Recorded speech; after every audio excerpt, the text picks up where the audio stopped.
Uh,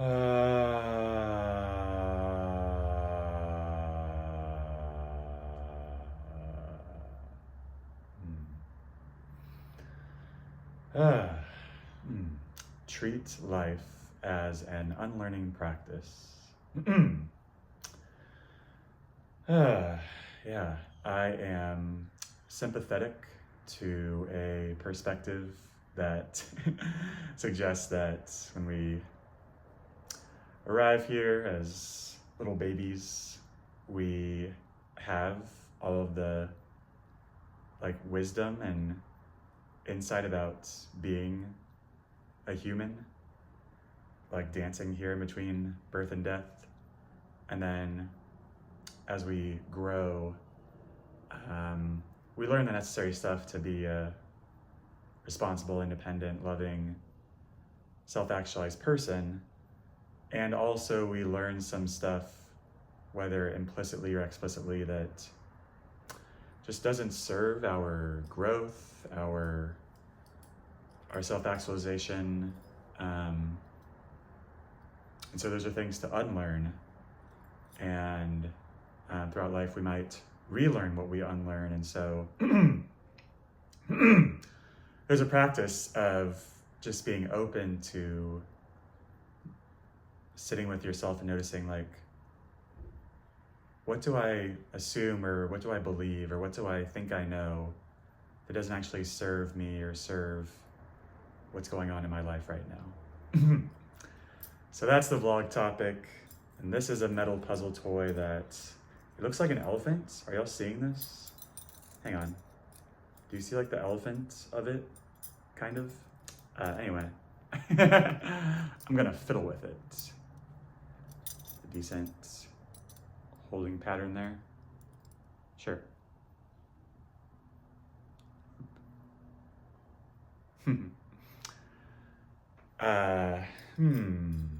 Okay. Yeah, and I just feel like talking about some things I've personally unlearned in my life. Yeah. A big one is that I used to believe that like parts of me aren't okay, like it's not okay that I want this, or it's not okay that I feel that way, or it's not okay that I have these uncertainties. So one thing I've unlearned there is that like all of me is okay.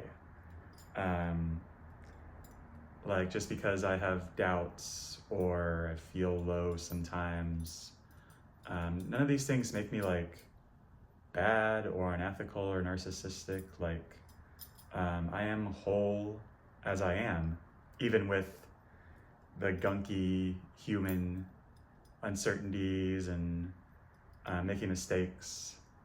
Yeah, or just like causing harm unintentionally sometimes. Like it's all okay. Like it's all ultimately welcome. It may be bad to experience, or for other people to experience because of me in the moment, but yeah, all of me is welcome here. I didn't always used to think that or believe it. And I learned the opposite, where like parts of me, I felt like I had to repress or hide away or suppress parts of me. And I still like do to some degree. Just like not everything in my life right now is for the internet, for example. But yeah, overall, I feel very welcome, especially with people in my personal offline life, to know everything about me. Yeah, so I've unlearned that all of me is not welcome here, which is to relearn that all of me is welcome here on Earth.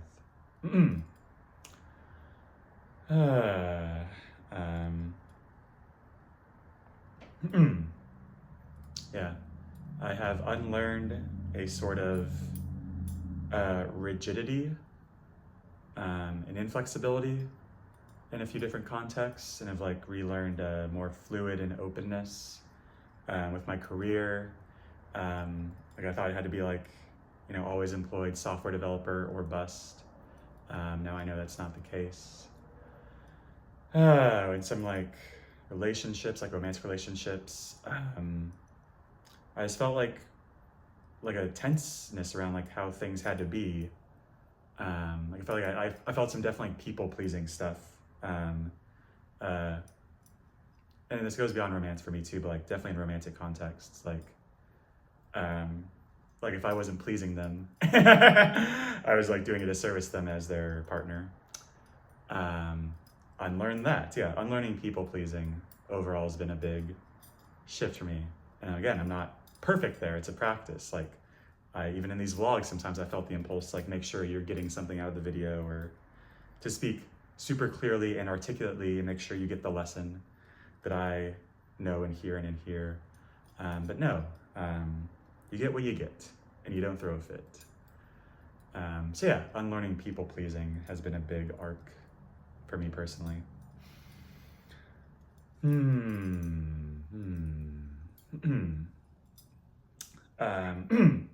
I have unlearned taking other people's opinions about me so seriously. There's a lot of nuance here, so let me keep talking. I do value and cherish and receive opinions and feedback about me from those who know. Yeah, like very close friends, family, like people who have the information about me beyond like some tweets or some stuff I've shared online. It's more disembodied, like those who know me. Like, yeah, absolutely, please tell me about myself. And yeah, I will listen with like one hand kind of, and one hand more like, okay, yeah, let's hear it. But yeah, if you don't know me, like if you're just some internet person who's a curmudgeon or projects some story onto me based on a tweet or a thread I make,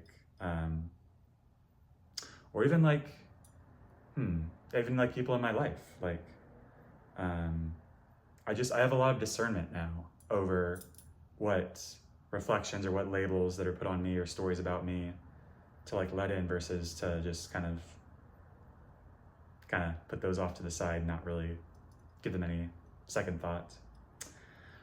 Yeah, so I have unlearned just automatically letting in other people's stories about me, and I no longer internalize them by default.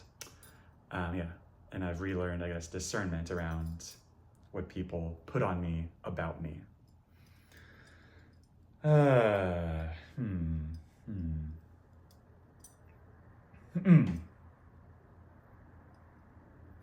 What else? I've unlearned.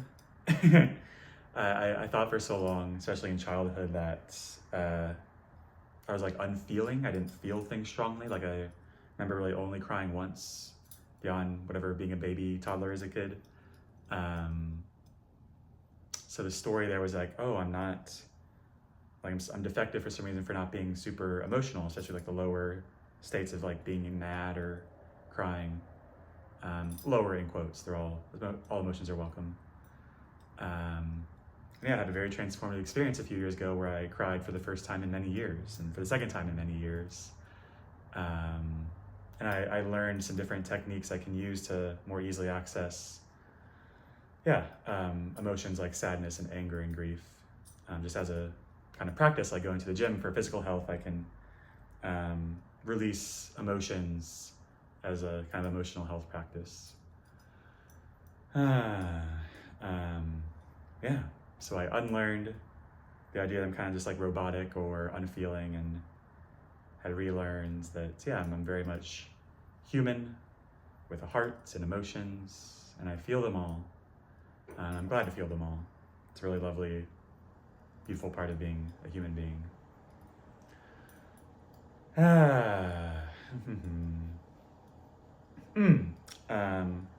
I've unlearned a kind of, how to phrase this, there's a kind of like societal or default kind of script around providing value to other people.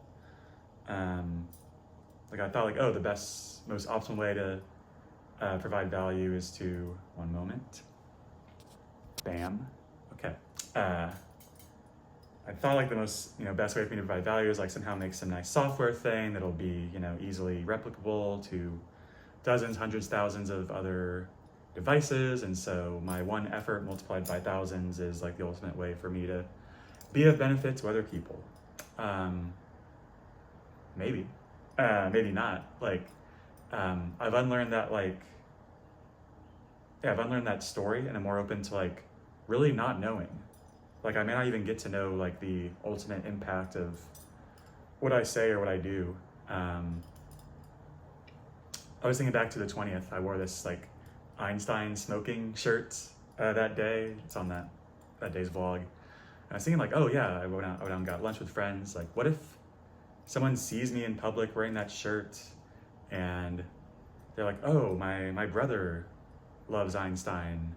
I should call him, and then they reconnect just because this guy happened to see me wearing a shirt that reminded him of his brother. Like, that's so weird and random, but like, it's to express like the fact that we don't know our impact. Like, yeah, ripple butterfly effects, like me wearing that Einstein shirt could have way more impact than like anything else I do in life.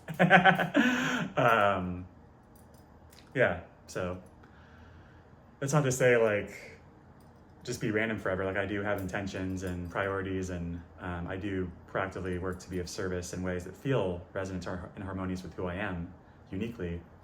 And I'm open to like my impact being beyond what I can conceive or really be aware of.